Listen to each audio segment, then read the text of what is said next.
আপুনি নিজে লজ্জিত হৈছে, কাৰণ আপোনাক অসমীয়া বুলি জানে, আপুনি দখনা নিপিন্ধা বুলি জানে।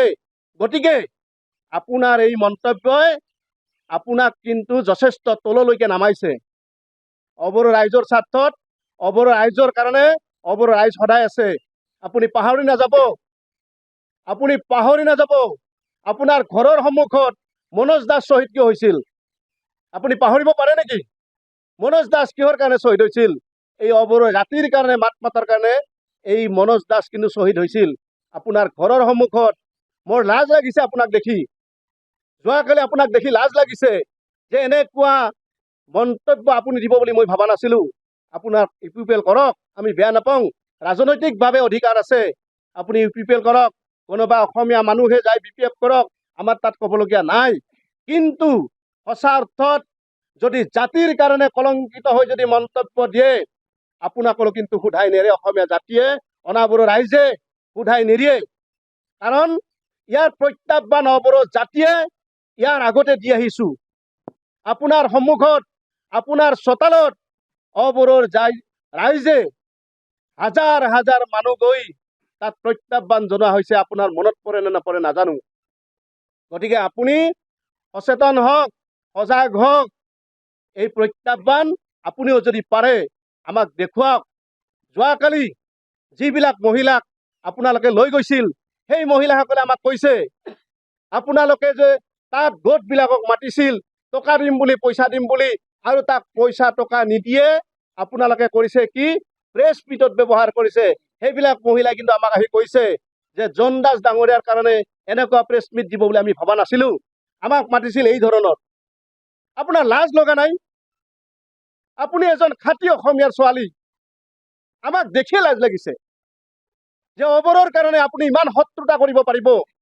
অবড়োৰ শ্বহীদ হৈ গৈছে, জাতিৰ কাৰণে শ্বহীদ হৈ গৈছে, আপুনি যিমান যে সঁচাকৈ যি তললৈ নামিব পাৰিব আমি ভবাই নাছিলো।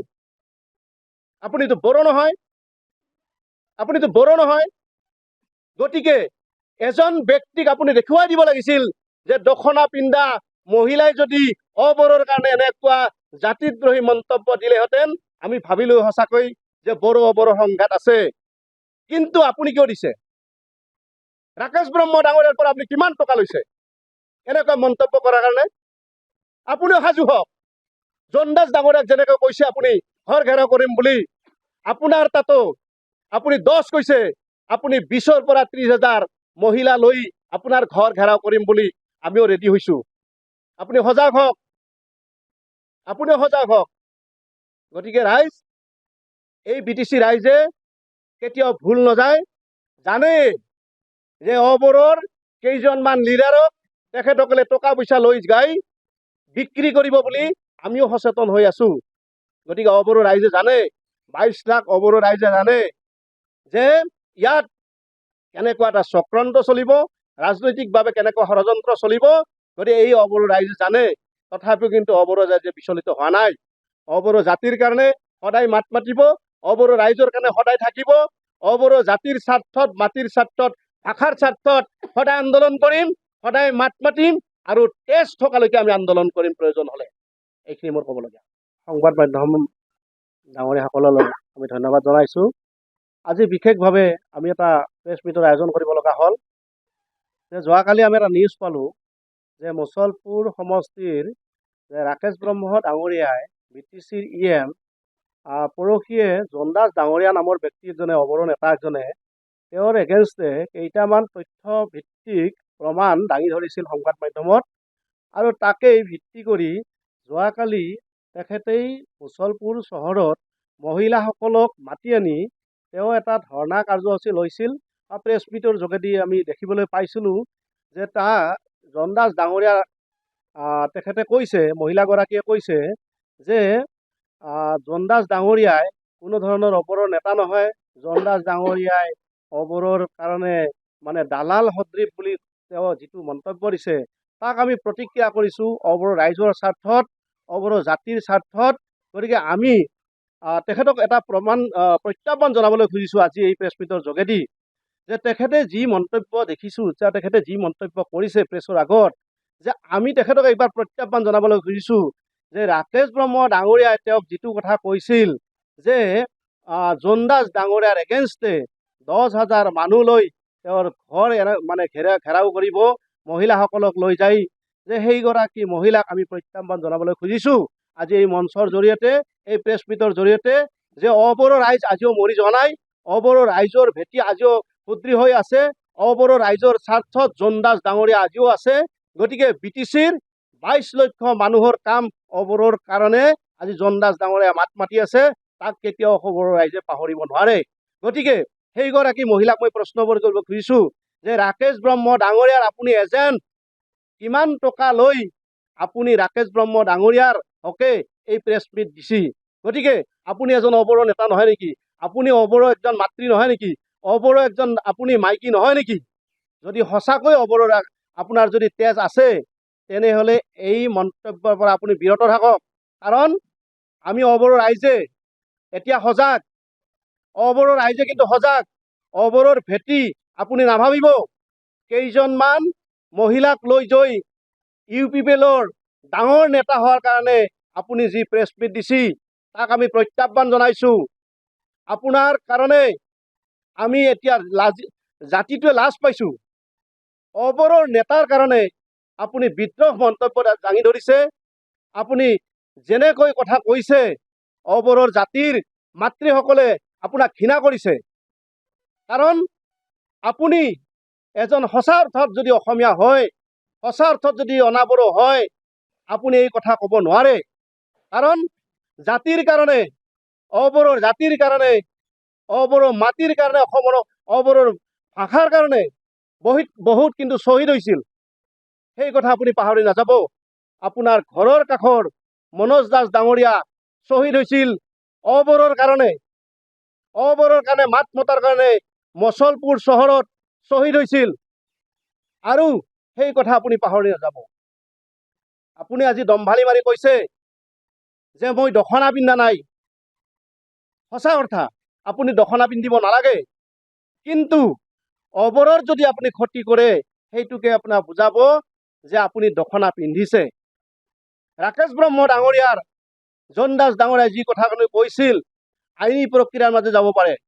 জোনদাস ডাঙৰীয়াই যদি তাত তথ্য ভিত্তিক যদি প্ৰমাণ দিব নোৱাৰে তেনেহ'লে তাত আপুনি মাতিব পাৰে। আপুনি প্ৰমাণ দিয়ক, আপুনি প্ৰমাণ দিয়ক যে সঁচাকৈ যদি ৰাকেশ ব্ৰহ্ম ডাঙৰীয়াই এনেকুৱা ভুল কৰা নাই, ৰাকেশ ব্ৰহ্ম ডাঙৰীয়াই যদি সঁচা অৰ্থত যদি এনেকুৱা যদি তথ্য ভিত্তিক যদি প্ৰমাণ দিব পাৰে, আপুনি প্ৰেছ মিট নহয় অসমৰ মাজত BTCৰ মাজত আপুনি প্ৰকাশ কৰক। কিন্তু আপুনি তথ্য দিব নোৱাৰা কথা কোনোবা ৰাকেশ ব্ৰহ্ম ডাঙৰীয়াৰ উচতনিত আপুনি এনেকুৱা তৰল মন্তব্য নিদিব। আপোনাক মহিলাসকলে ঘৃণা কৰিছে। সমগ্ৰ BTCৰ 22 লক্ষ মানুহৰ পৰিয়ালৰ মহিলাসকলে আপোনাক ঘৃণা কৰিছে। কাৰণ আপুনি ৰাকেশ ব্ৰহ্ম ডাঙৰীয়াৰ এজন থামচাগিৰি হয়, আপুনি এজেণ্ট হয়, আপুনি দালালি হয়। জোনদাস ডাঙৰীয়া কিন্তু দালালি নহয়। ৰাকেশ ব্ৰহ্ম ডাঙৰীয়াক আপুনি যি সন্মান কৰি কৈছে যে তেখেতে আপোনাৰ ভগৱান, আপোনাৰ ভগৱান হ'ব পাৰে, কিন্তু 22 লাখ, 24 লাখ, 25 লাখ অনাবড়োৰ কাৰণে কিন্তু ভগৱান স্বৰূপ সদৃপ জোনদাস। আপুনি এই কথা পাহৰি নাযাব। আপুনি এই কথা পাহৰি নাযাব। কেইটামান টকাৰ কাৰণে আপুনি ৰাকেশ ব্ৰহ্মৰ সমৰ্থনত কথা আপুনি নক'ব। BTCৰ প্ৰধান প্ৰমোদ বড়ো ডাঙৰীয়াৰ আজি কেইদিনমান আগতে নিউজ এটা ওলাইছিল, আমি সকলোৱে অসমবাসীয়ে চাইছিলোঁ। এডুকেশ্যন ডিপাৰ্টমেণ্টত 4 কোটি টকাৰ কেলেংকাৰী সেই উন্মোচিত হৈছে। তাক আপুনি মাত মাতক যদি পাৰে, সাহস আছে যদি, তথ্য ভিত্তিক যদি প্ৰমাণ আছে যে BTCৰ চিফ প্ৰমোদ বড়ো ডাঙৰীয়া সঁচাকৈ যদি কেলেংকাৰীত জড়িত নাই, আপুনি প্ৰমাণ দিয়ক। আৰু আপুনি যি কথা কৈছে জোনদাস ডাঙৰীয়াৰ ঘৰ 10,000 মানুহলৈ তেওঁ ধৰ্ণা দিম বুলি কৈছে। আপুনি যি কথা কৈছে 10,000 মানুহ নহয়। আপুনি যদি প্ৰত্যাহ্বান জনাব নোৱাৰে, জোনদাস ডাঙৰীয়াৰ ঘৰত 10,000 নহয় 5,000 মানুহ যদি আপুনি আনি ঘেৰাও কৰিব নোৱাৰে, আপোনাৰ ঘৰত কিন্তু 20,000 মহিলা লৈ আমি ঘেৰাও কৰাৰ কাৰণে ৰেডি হৈ আছো। আপুনি প্ৰস্তুত হওক। আৰু জোনদাস ডাঙৰীয়া যি কথা কৈছে আপুনি যে মানাছত প্ৰেছ মিট দি থাকে, মুছলপুৰত প্ৰেছ মিট নিদিয়ে, অহাকালি আপুনি ৰেডি হওক। জোনদাস ডাঙৰীয়াক প্ৰত্যাহ্বান জনাৰ কাৰণে, অবৰো ৰাইজক প্ৰত্যাহ্বান জনাৰ কাৰণে অহাকালি আপুনি ৰেডি হওক। মুছলপুৰ চহৰত মাজমজিয়াত আমি প্ৰত্যাহ্বান জনাম আপোনাক প্ৰেছ মিটৰ যোগেদি। আপুনি তাত ৰেডি হওক। এনেকুৱা মন্তব্য, তৰল মন্তব্য, থামচাগিৰি কৰি অবৰো ৰাইজক আপুনি লাজ নিদিব। আপুনি নিজে লজ্জিত হৈছে, কাৰণ আপোনাক অসমীয়া বুলি জানে, আপুনি দখনা নিপিন্ধা বুলি জানে। গতিকে আপোনাৰ এই মন্তব্যই আপোনাক কিন্তু যথেষ্ট তললৈকে নামাইছে। অলপ আগতে আমাৰ বৰ্তমান গণসুৰক্ষাবাদী দিঘিৰা ব্লক সমিতিৰ সম্পাদকৰ দায়িত্বত থকা যাদৱ দাস ডাঙৰীয়া, তেখেতে আচলতে অবৰো সুৰক্ষা সমিতিৰ প্ৰতিষ্ঠাপক সম্পাদক আছিল বাক্সা জিলাত। তেখেতক মই ধন্যবাদ জনাইছোঁ। এইখিনি তেখেতে সংবাদ মাধ্যমৰ আগত আমাৰ যিখিনি কথা সেইখিনি অৱগত কৰা। তো মূল কথাটো হৈছে কি এইটো যে যোৱাকালি আমি যিটো দেখা পালোঁ, যে মানে মহিলাগৰাকীয়ে যিটো প্ৰেছ বিবৃতি দিলে, লগতে মহিলাগৰাকীৰ বিষয়ে মই বিশেষ নকওঁ, কাৰণ অলপ আগতে আমাৰ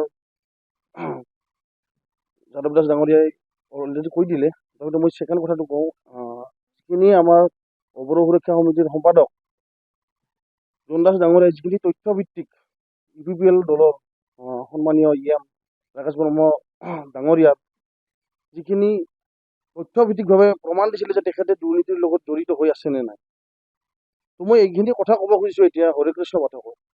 গতিকে তেখেতে এখন অৰাজনৈতিক সংগঠন প্ৰদূষণ ছাত্ৰ সন্থাৰ পৰা অহা এজন ব্যক্তি। তেখেতক আমি ব্যক্তিগতভাৱে বহুত আক্ৰমণ কৰিব পাৰোঁ, কিন্তু আমি বৰ্তমান নকৰোঁ। তেখেতে এইটো কথা জনাৰ দৰকাৰ। প্ৰথম কথা হৈছে তেখেতৰ শিষ্টাচাৰখিনি জানিব লাগিছিল, আৰু জোনদাসে তেখেতৰ কাৰণে কিমানখিনি কাম কৰি দিছে এইখিনি তেখেতে জানিব লাগিছিল। তেখেতৰ ব্যক্তিগত জীৱনত বহুখিনি সমস্যাৰ সমাধান কিন্তু জোনদাস ডাঙৰীয়াই কৰি দিছিল, সেইখিনি আমি অৱগত।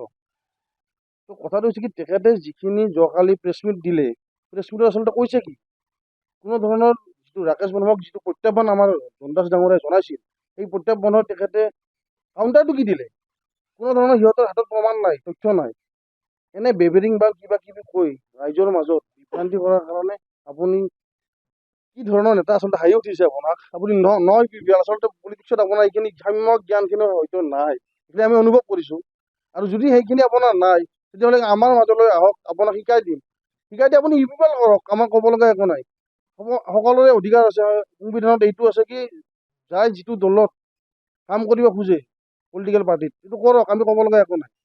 আমাৰ অনাবৰো মানুহ যে কেৱল গণসুৰক্ষা পাৰ্টি আছে এইটো নহয়, কিন্তু কথাটো হৈছে কি, বাকী বহুত কেইটা দলতো আমাৰ মানুহখিনি জড়িত হৈ আছে। কিন্তু এইটো কথা নহয় যে সকলোৱে নিজৰ নিজৰ কামখিনি কৰক, কিন্তু অবৰো যেতিয়া সমস্যা হয়, আজি আমাক বেলেগ বেলেগ দলৰ মানুহখিনি আমাক কণ্টেক্টত আছে। যদি জোনদাস ডাঙৰীয়াক আজি আক্ৰমণ কৰা হৈছে, 10,000 মানুহলৈ তেখেতক ঘৰ ঘেৰাও কৰিম বুলি যিটো কথা কৈছে, এইটো কিমানটো যুক্তিসংগত? কাৰণ অবৰো সুৰক্ষা সমিতিৰ কাৰণেহে আচলতে BTCত স্থায়ী শান্তি প্ৰতিষ্ঠা হৈছিল। অবৰো সুৰক্ষা সমিতি যেতিয়া ৰাজপথৰ আন্দোলন কৰিছিল, তেতিয়াহে স্তব্ধ হৈ গৈছিল। সেইখিনি আপোনালোকে জ্ঞাত। তো হৰেকৃষ্ণ পাঠকক মই ক'ব খুজিছোঁ, তো আপুনি মানে কাৰোবাক তৈলমৰ্দন কৰাৰ কাৰণে এনেধৰণৰ কথাটো আপোনাৰ মুখেদি আচলতে হ'ব নাপায়। কাৰণ আমি ভাবিছিলোঁ আপুনি বহুত জনা বুজা এজন ব্যক্তি, কাৰণ আপুনি এটা ভাল এটা সংগঠনত থকা মানুহ আছিলে। কিন্তু কথাখিনি ক'বলৈ আচলতে লাজ পাইছোঁ। আচলতে অবৰৰ হৈ অবৰো এজন, তেখেতেও নিজেও অবৰো মূলৰ মানুহ। তো ৰাকেশ বৰ্মা ডাঙৰীয়াই নিজে কিয় তাৰ প্ৰত্যুত্তৰটো দিব পৰা নাই? আজি মণ্টু বড়ো ডাঙৰীয়াই তাৰ প্ৰত্যুত্তৰটো কিয় দিব পৰা নাই? কাৰণ সিহঁতে জানে যে এইটো কৰিলে আমাৰ বিপদ হ'ব, কাৰণ সিহঁতৰ হাতত উপযুক্ত কোনো ধৰণৰ তথ্য পাতি নাই। তো আপোনাক কোনোবাখিনিত হাতিয়াৰ হিচাপে ব্যৱহাৰ কৰিলে নেকি? এইখিনি আপুনি আমাৰ পৰা জানি লওক। হয়তো আপুনি গম পোৱা নাই চাগে। এইখিনি আপুনি জানি লওক যে আচলতে বংশৰ যুঁজ লগাইছে সিহঁতে।